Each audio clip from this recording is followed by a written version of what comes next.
कोटी ब्रह्मांड नायक राजाधिराज योगीराज परब्रह्म सद्गुरु श्री स्वामी समर्थ महाराज यांच्या कृपेने आज जी स्वामी समर्थ महाराजांची कथा जे स्वामी समर्थ महाराज माझ्याकडून वतून घेतली ते मी तुमच्या पुढे थोडक्यात सांगण्याचा प्रयत्न.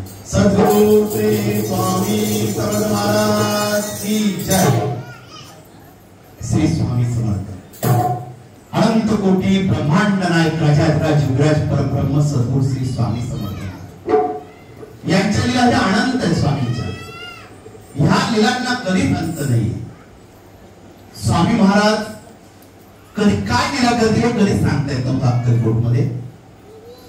कारण की भक्त स्वामींजवळ जेव्हा भक्तायचे आणि स्वामींकडे जेव्हा बघायचे की ब्रह्मांड नायकाचं जे मुख ते बघत राहावं.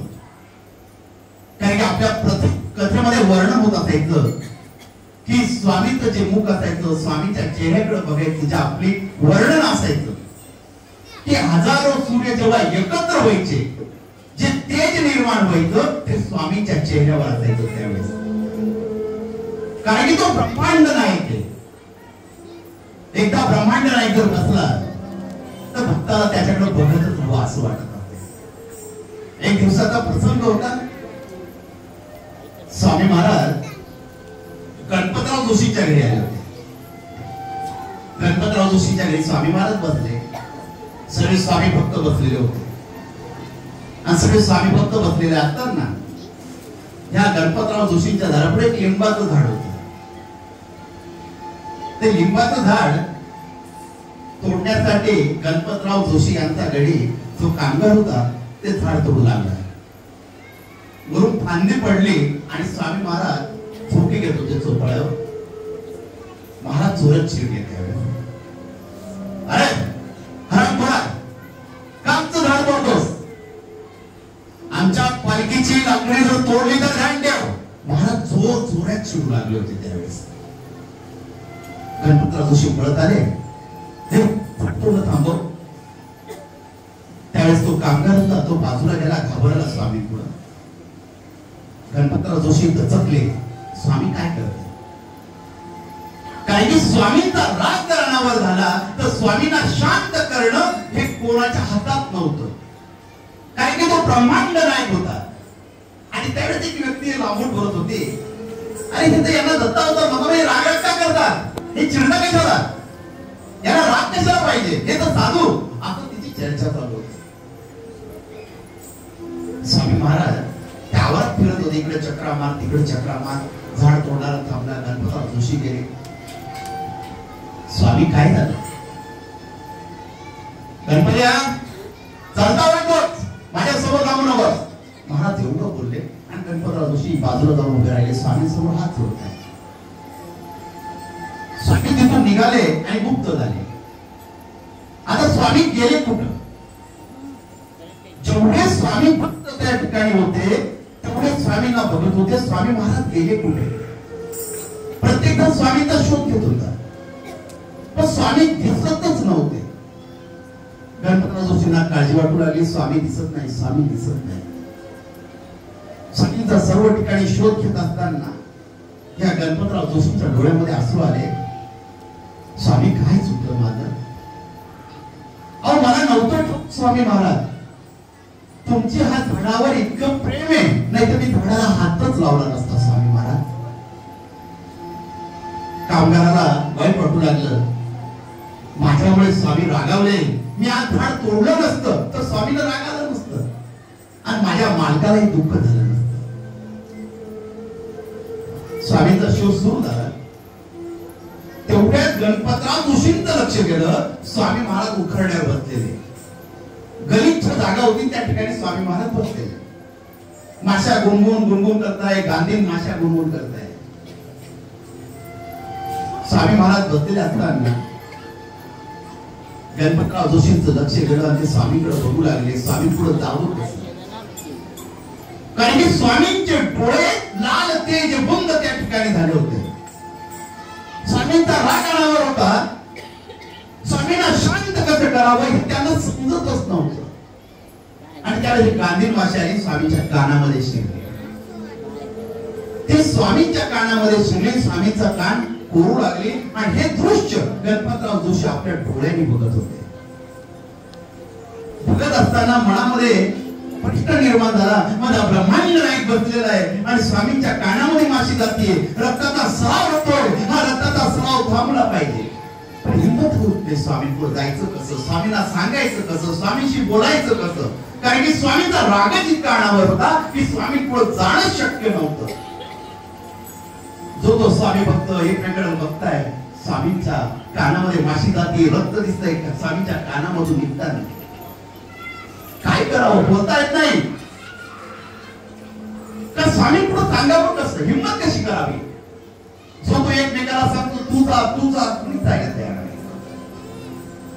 गणपतराव जोशी स्वामींना बघत असताना, स्वामींच्या कानात सराव बघत असताना हिंमत केली, माझ्या ब्रह्मांड नायकाला त्रास होतोय, मला गेलंच पाहिजे. स्वामींच्या कानातली माशी मला काढावंच लागेल. स्वामींनी मारलं तरी चालेल, मला ह्या जगामध्ये स्वामींनी नाहीच केलं तरी चालेल, पण माझ्या स्वामींना त्रास होता कामा नये, मी जातो.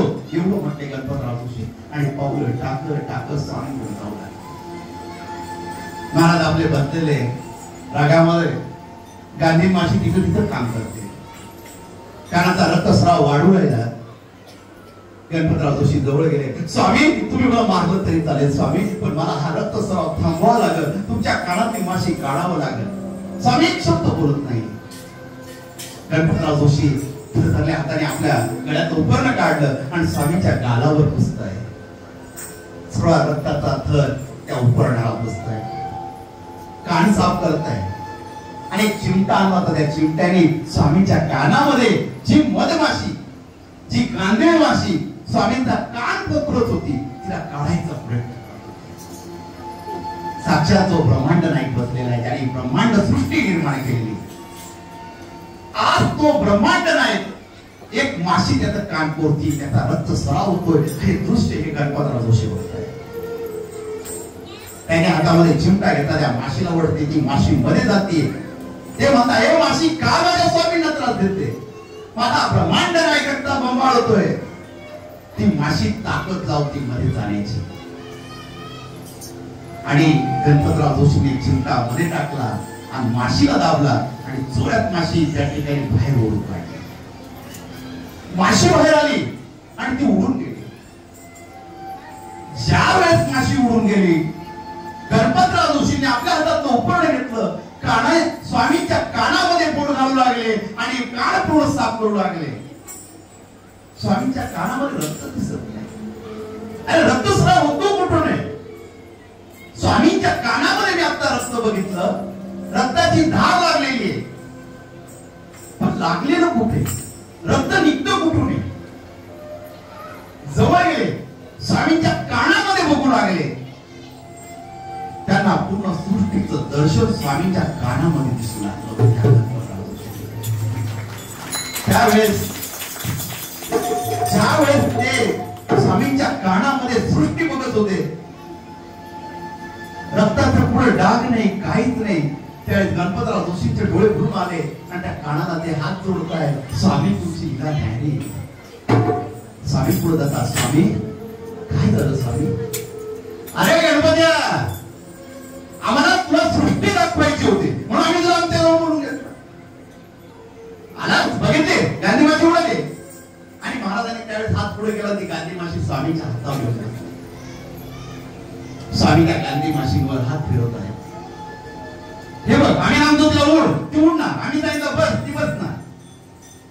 साहेब म्हणले, जाऊ तुझं काम झालं. ती गांधी माशी पटकन उडून गेली आणि त्यावेळेस जी व्यक्ती बोलली होती स्वामी महाराजांना, स्वामी एवढा राग कशाला, तुम्ही साधू संत आहात. त्यावेळेस स्वामी महाराजांनी त्याला एवढ्या गर्दीतून बोलवलं.